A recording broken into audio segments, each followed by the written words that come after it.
Cours C4-021. Des décisions pour mieux gérer les ressources en eau.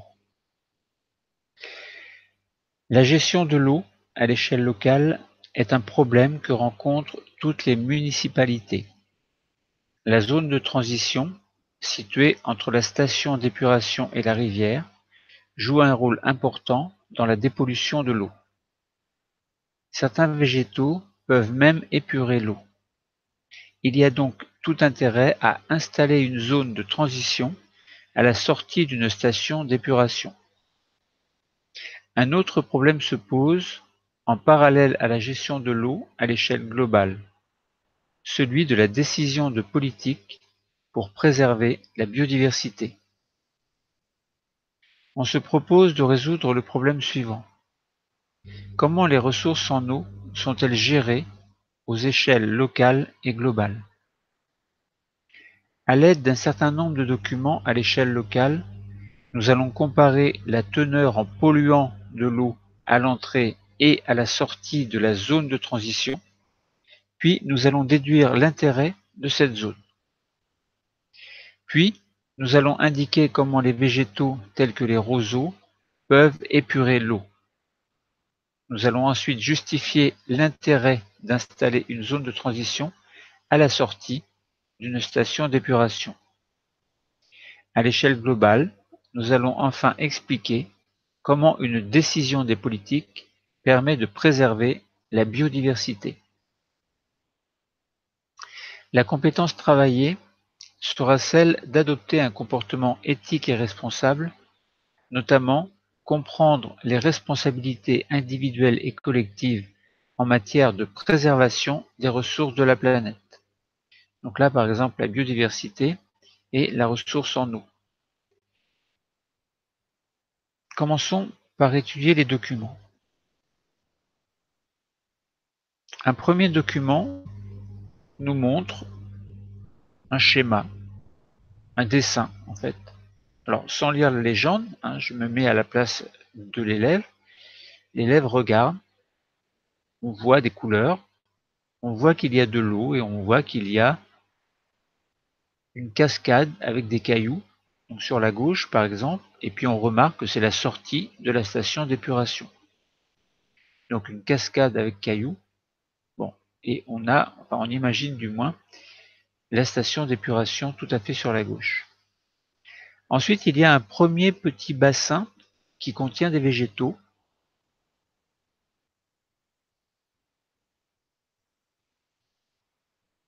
Donc il y a de l'eau, les végétaux sont à l'intérieur. Donc ça forme une espèce de bassin.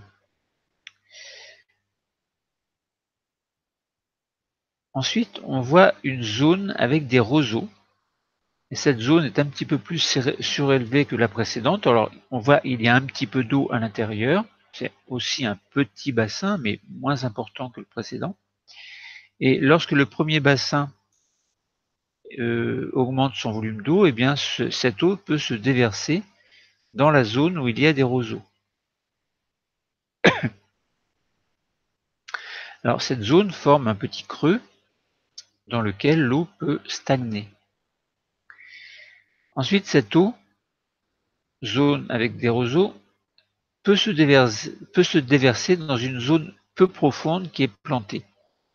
Donc il y a pareil un petit peu d'eau qui se met dans cette zone-là, ça forme un tout petit bassin aussi. Et ce petit bassin est aussi en relation avec une surélévation, puis à nouveau un tout petit bassin, puis un bassin un peu plus important que l'on appelle une zone à herbier. Et enfin, à partir de cette zone à herbier, donc qui contient de l'eau aussi, eh bien cette eau, lorsqu'elle atteint une hauteur trop importante, elle se déverse dans une rivière. Bon, mais avant la rivière, il y a une dernière zone de filtration avec des cailloux. Donc on voit que entre la station d'épuration et la rivière, il y a toute une série de petits bassins, de zones différentes, et l'eau rejoint peu à peu la rivière. Donc, je répète, il y a la station d'épuration, une cascade avec des cailloux, un premier bassin avec des végétaux, une zone avec des roseaux, une autre zone peu profonde plantée, une zone à herbier et une dernière zone de filtration qui contient des cailloux, et enfin nous avons la rivière. Donc nous avions bien là une zone de transition entre une station d'épuration et une rivière. Donc la zone de transition, en fait, elle est constituée de plusieurs zones, dont le premier bassin de végétaux et ensuite 1, 2, 3, 4 zones. Voilà, les eaux traitées par la station d'épuration, ils circulent dans ces zones aménagées avant de se déverser dans la rivière. Donc là, on commence à comprendre un petit peu les choses. Alors, un autre document en fait, concernant l'analyse de quantité de polluants présents dans l'eau à l'entrée et à la sortie de la zone de transition.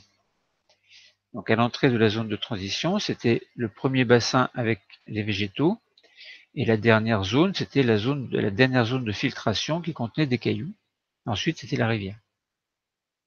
Donc on a dit c'était l'analyse de la quantité de polluants présents dans la zone de transition. Alors l'organisme humain élimine des médicaments dans l'urine en quantité très faible.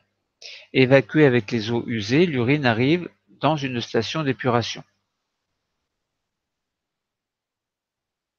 Alors, donc station d'épuration contient de l'urine. Et on a dit l'urine élimine des médicaments. Donc là, on voit bien que le problème, alors dans un autre cours, on avait dit, est-ce que l'eau, suite à la station d'épuration, suite à ce qui est tout, donc à son traitement dans la station d'épuration, est-ce que cette eau était potable ou non? Alors on avait émis l'hypothèse que non, parce qu'il pouvait y avoir des médicaments, et que ces médicaments, s'ils sont dilués dans l'eau, ne sont pas forcément évacués dans la station d'épuration. Donc là, on voit bien l'intérêt de la zone de transition, ce sera peut-être d'éliminer les médicaments qui se retrouvaient dans l'urine, et comme l'urine est un liquide aussi, elle n'était pas, elle suivait le même chemin que l'eau, et donc s'il y avait des médicaments à l'intérieur, évidemment, on se retrouve avec des médicaments que l'on doit détruire. Alors, dans cette banque de données, il y a 6 colonnes et 5 lignes. Alors, je laisse un peu le temps aux élèves de regarder.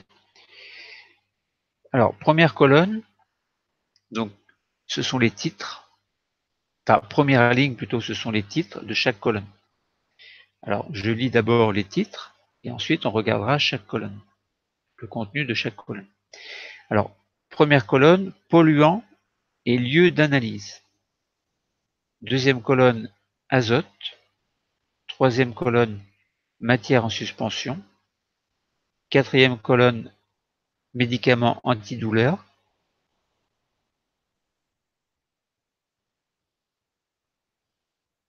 Cinquième colonne, antibiotiques.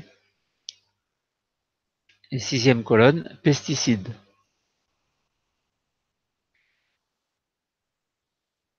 Alors, je reviens sur la première colonne. Il y a les titres de chaque ligne. Alors, premier titre, donc première ligne, on a bien dit tout à l'heure, polluants et lieux d'analyse. Donc on a dit azote, matière en suspension, médicaments antidouleurs, antibiotiques et pesticides. Deuxième ligne, ce sont les unités. Alors l'azote sera exprimé en milligrammes par litre, etc., etc. On en parlera après. Ensuite, on donne des exemples dans la troisième ligne. Ensuite, quatrième ligne, entrée dans la zone de transition. Ensuite, sortie de la zone de transition. Alors, on prend l'exemple. Deuxième colonne, on prend l'exemple de l'azote. Les unités sont exprimées en milligrammes par litre. L'exemple, c'est engrais. Donc, il y a de l'azote dans les engrais. Entrée dans la zone de transition, azote en milligrammes par litre, il y a 4,4. Donc 4,4 mg d'azote qui était contenu dans les engrais, en fait, entre dans la zone de transition. Et on regarde à la sortie de la zone de transition quelle quantité d'azote il reste. Donc une fois que cet azote est passé dans la cascade avec cailloux, dans le premier bassin des végétaux, dans la zone avec des roseaux, dans la zone peu profonde, dans la zone à herbier et dans la dernière zone de filtration, là où il y avait des cailloux. Eh bien, la quantité, c'est 2,5. Donc, sortie de la zone de transition, 2,5 mg par litre d'azote. Enfin, 2 mg d'azote par litre d'eau. Donc, on est passé de 4,4 à l'entrée de la zone de transition à 2,5. Donc, on a perdu pratiquement la moitié. Bon, ben, ça veut dire que dans la rivière, il reste encore de l'azote, en fait. Bon, et on fait pareil pour les autres polluants et lieux d'analyse. On a pris le cas de l'azote, maintenant on va prendre le cas de matière en suspension. Alors on ne sait pas si les matières en suspension posent un problème ou pas, c'est juste marqué matière en suspension. Pourquoi en suspension? Ce sont les matières qui sont dans l'eau, qui sont en suspension dans l'eau. Alors, à l'entrée de la zone de transition, 6,4 mg par litre, et à la sortie de la zone de transition, 3 mg par litre. Donc on a perdu à peu près la moitié. Maintenant, on voit bien que dans la rivière, il reste encore des matières en suspension. Donc on a dit, l'azote, diminution de moitié, matière en suspension, diminution de moitié, mais on a bien encore de l'azote et des matières en suspension dans la rivière. Troisième colonne, enfin quatrième colonne en fait, on prend l'exemple de médicaments antidouleurs. Alors comme exemple, on a pris le paracétamol. Alors évidemment, comme médicament, on a pris médicament antidouleur, mais on peut prendre n'importe quel médicament qui avait été rejeté dans l'urine, évidemment. Là, c'est juste un exemple.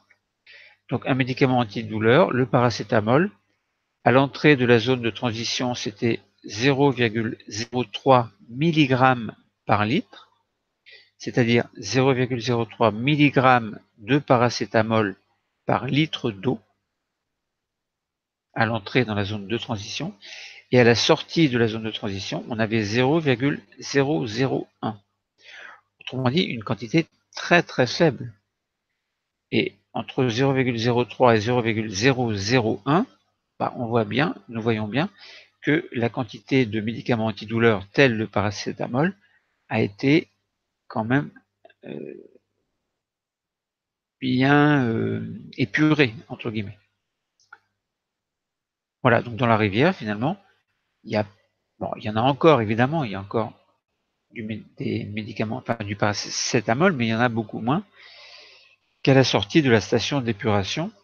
Donc, autrement dit, la zone de transition a bien épuré, en fait, le paracétamol. Donc, on peut se poser la question, évidemment, pour les autres médicaments, est-ce que c'est aussi efficace ou est-ce que certains ne vont pas être autant épurés et se retrouveront en plus grande quantité dans la rivière? Bien sûr, on peut se poser la question.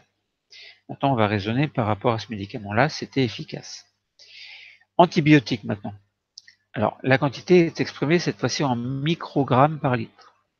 En micro, c'est 10 puissance moins 6, donc microgrammes par litre. Un exemple d'antibiotique, c'est la ciprofloxacine. Ciprofloxacine, peu importe le nom. La quantité à l'entrée de la zone de transition, 0,865 microgrammes par litre. Et à la sortie de la zone de transition, 0,009. Donc comme pour le paracétamol, la quantité a été pratiquement entièrement épurée. Alors bien sûr, il en reste encore un petit peu qui arrivera dans la rivière, mais on a nettement diminué la quantité. Donc finalement, concernant le paracétamol et la ciprofloxacine, donc deux médicaments, en fait un médicament antidouleur et un antibiotique, on voit bien que la zone de transition est très importante. Sinon, ça voudrait dire qu'on se retrouverait avec des médicaments dans la rivière. Sachant que dans la rivière, il y a une biodiversité également, je pense que ça poserait un gros problème. Et enfin, les pesticides. On prend l'exemple de pesticides, alors exprimés en microgrammes par litre aussi. On va prendre l'exemple de AMPA, AMPA. Entrée dans la zone de transition 8,869 microgrammes par litre. Et à la sortie de la zone de transition 2,238. Donc 4 fois moins, mais malheureusement, on s'aperçoit qu'il y en a encore dans la rivière. Donc 2,238 microgrammes de pesticides par litre d'eau. Donc, de mon point de vue, ça pose quand même un problème. Alors, donc là, ce qu'on peut dire, c'est que certains médicaments vont être éliminés, évidemment. Pas tout à fait, mais quand même bien épurés au niveau de la zone de transition. Mais concernant les pesticides, le problème est quand même assez important. Donc voilà, pour l'analyse d'une banque de données. Alors, maintenant, on se dit, dans la zone de transition, en fait, il y a eu, que ce soit l'azote, les matières en suspension, les médicaments, les pesticides, il y a eu une diminution de la quantité qui a été rejetée dans la rivière, en fait. Mais cette quantité de départ, donc entrée dans la zone de transition, on peut se poser la question, mais comment c'est possible que la quantité diminue? Puisque finalement, dans la zone de transition, il y a quand même beaucoup d'eau. Alors même s'il y a des parties qui sont surélevées et qui ne sont pas dans l'eau, bon, il y a quand même un flux d'eau qui va du premier bassin, par exemple, aux autres zones, jusqu'à atteindre la rivière. Alors, qu'est-ce qui permet d'éliminer ou de réduire la quantité de ces matières? Alors, un autre document nous montre en fait la zone avec des roseaux.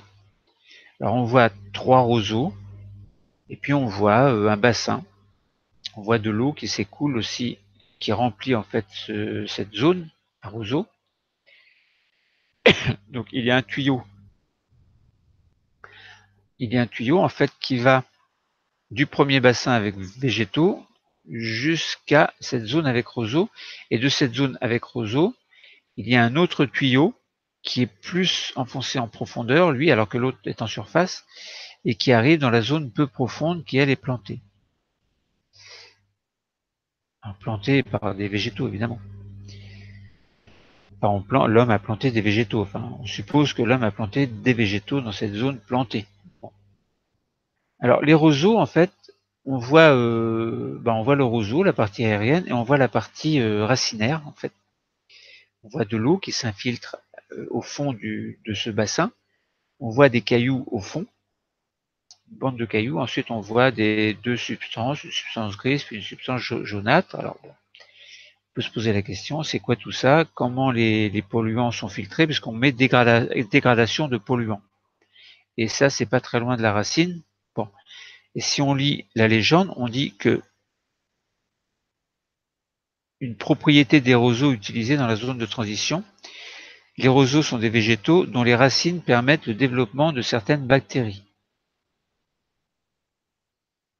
Donc les bactéries sont des micro-organismes qui se retrouvent dans les racines. Ces bactéries, elles peuvent dégrader les polluants de l'eau et les rendre inoffensifs. Donc là, on comprend que la zone avec roseaux, en fait, est très importante, puisqu'elle permet la dégradation des polluants grâce à certaines bactéries qui se trouvent dans les racines des roseaux. Donc on comprend mieux de ce fait-là pourquoi l'azote, les matières en suspension, les médicaments, antibiotiques et pesticides, en fait, se sont trouvés réduits. Alors évidemment, on peut se poser la question, est-ce qu'il n'y a que les roseaux? Parce que bon, dans la zone à roseaux, est-ce qu'il existe d'autres plantes qui peuvent assumer ou assurer le même rôle?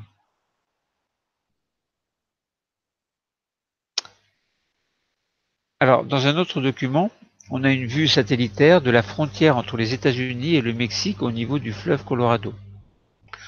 Alors, si on regarde cette vue satellitaire, bon, toujours en se mettant à la place de l'élève, qu'est-ce qu'on peut voir? Est-ce qu'on peut, avant de lire la légende, est-ce qu'on peut extraire des informations? Alors on voit une partie des États-Unis, puis on voit une frontière et il y a le Mexique ensuite. Puis on voit des espèces de quadrillages. Alors avec des flèches, alors une flèche montre un canal, All American Canal. Une autre flèche montre une frontière entre les États-Unis et le Mexique, donc c'est la zone qui est représentée en rouge sur le schéma. On montre aussi, une flèche montre le fleuve Colorado en amont du barrage.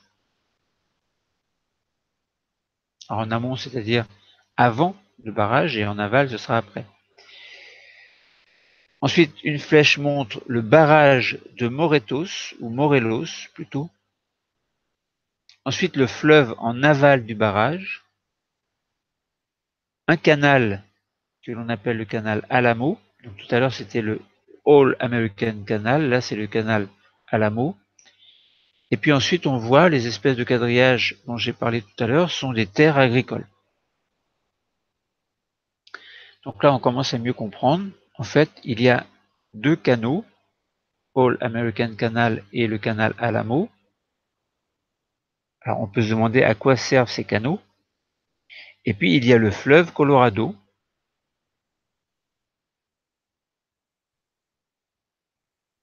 Il y a un barrage. Alors, on peut se poser la question, à quoi ça sert tout ça, quoi. Alors, si on lit la légende, on nous dit que sur les 18,5 km² d'eau qui circulent chaque année dans le fleuve, 18,5 km², c'est énorme, qui circulent chaque année dans le fleuve, les États-Unis en prélèvent 90%. Donc 90% d'eau prélevée dans le fleuve. Principalement, pourquoi? Bien, on a dit tout à l'heure qu'il y avait des terres agricoles, et bien pour l'agriculture. Le barrage de Morelos, construit en 1950, permet au Mexique de prélever la plus grande partie de l'eau restante pour alimenter le canal Alamo.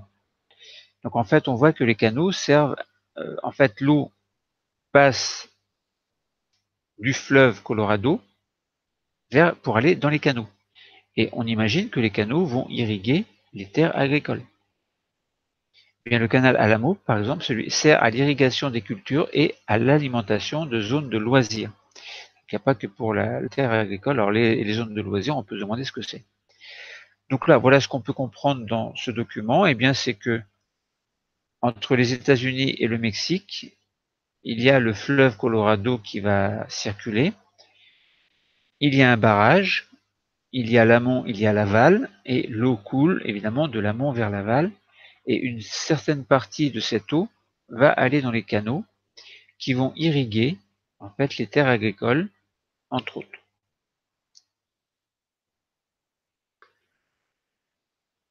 Alors, on peut se poser la question, mais pourquoi est-ce qu'on nous montre ce document? Sur un autre document, on nous montre deux photos.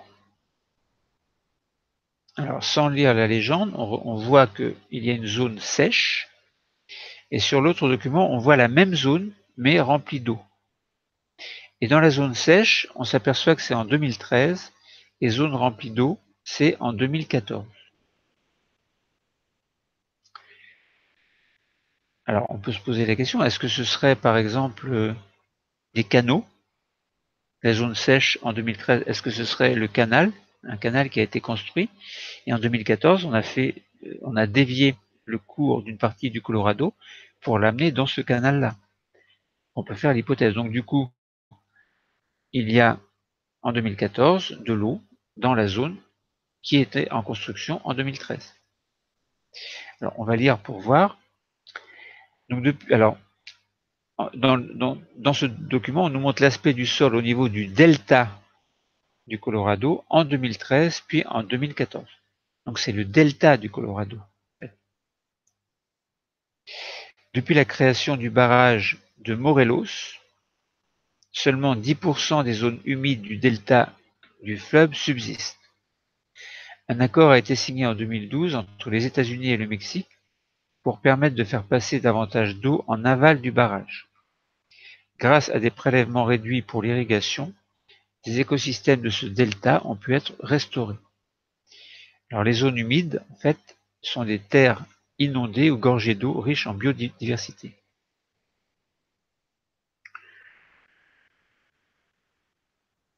Voilà, donc en fait,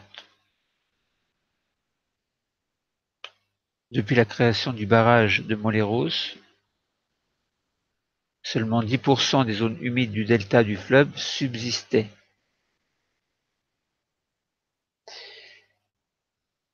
10%. Donc là, on comprend que eh bien, de l'eau du Colorado a été en partie utilisée pour aller dans le canal, qui a pu irriguer les champs. Donc voilà ce que l'on peut comprendre du document. Alors, le problème, c'était, en fait, comment les ressources en eau sont-elles gérées aux échelles locales et globales? Alors, il fallait répondre à la consigne, et dans cette consigne, il fallait, à l'échelle locale, comparer la teneur en polluants de l'eau à l'entrée et à la sortie de la zone de transition, et puis il fallait en déduire quel était l'intérêt de cette zone. Alors, on a vu que la teneur en polluants de l'eau à l'entrée de la zone de transition est plus importante qu'à la sortie. Les médicaments, entre autres les antibiotiques et tous les autres médicaments, en fait, ont quasiment disparu. Bon, on a vu qu'il en restait quand même un petit peu à l'entrée dans la rivière. La quantité d'azote et de matière en suspension a été divisée pratiquement par 2 et la quantité de pesticides par 4. Alors, on a vu que les pesticides, il y en a moins, mais il y en a quand même qui retournent dans la rivière, ce qui pose un problème pour la biodiversité. Mais globalement, cette zone de transition joue un rôle très important dans la dépollution de l'eau, notamment au niveau des pesticides, des médicaments, d'autres matières éventuellement contenues dans les engrais. Bon, mais en fait, c'est pas suffisant. De mon point de vue, c'est pas suffisant. Il faudrait que cette zone de transition soit beaucoup plus efficace. Alors, on va pas philosopher sur ce que l'on pourrait faire en plus, mais en tout cas, on peut imaginer beaucoup de choses. Ensuite, il fallait à l'échelle locale indiquer comment des végétaux tels que les roseaux peuvent épurer l'eau. Bien, on a vu qu'au niveau des racines, il y avait des bactéries qui avaient la capacité de dépolluer l'eau dans le sens où ils utilisent les matières, enfin les produits qui entrent en fait pour les dégrader. Et c'est ce qui explique que la quantité de toutes ces substances a nettement diminué avant d'atteindre la rivière. Ensuite, il fallait à l'échelle locale justifier l'intérêt d'installer une zone de transition à la sortie d'une station d'épuration. Eh bien, cette zone de transition, elle permet de, elle fait suite en fait à ce qui s'est passé dans la zone d'épuration, donc dans la station d'épuration, et tout ce qui n'a pas été éliminé dans cette station l'est en partie, en très grande partie en fait, dans la zone de transition. Donc cette zone de transition, elle permet de nettoyer l'eau, d'enlever certains polluants, du moins de nettement diminuer leur quantité, qui restent, donc ces polluants donc, étaient encore présents à la sortie de la station d'épuration. Donc là, on voyait bien que si on sent avec le nez, si l'on sent l'eau à la sortie de la station d'épuration, on peut très bien penser oui, elle est potable. Mais en fait, non, parce que même s'il n'y a pas d'odeur, il peut y avoir encore des substances polluantes sans odeur. Enfin, il fallait expliquer à l'échelle globale comment une décision permet de préserver la biodiversité. Bien, on a vu dans les 2 derniers documents que le prélèvement très important de l'eau du fleuve Colorado pour l'irrigation par les États-Unis majoritairement et par le Mexique dans une moindre mesure a provoqué la disparition de zones humides et de la biodiversité associée. Un accord entre les 2 pays a permis de limiter l'irrigation, ce qui a permis en retour, quelques années plus tard, de l'apparition de zones à nouveau humides dans l'estuaire du fleuve et donc la préservation d'une partie de la biodiversité. Alors même si cette biodiversité n'était pas la même que celle qui était à l'origine, peut-être qu'une nouvelle biodiversité s'est créée. Bon, on n'a pas de document pour le dire. En tout cas, c'est plutôt une bonne chose, même si l'écart entre 90% États-Unis et 10% Mexique paraît quand même assez aberrant. Donc au niveau des connaissances, on a parlé de l'exploitation de quelques ressources naturelles par l'être humain, l'eau utilisée à différentes échelles en fait, pour ses besoins en nourriture et ses activités quotidiennes. Le cours est terminé. Merci.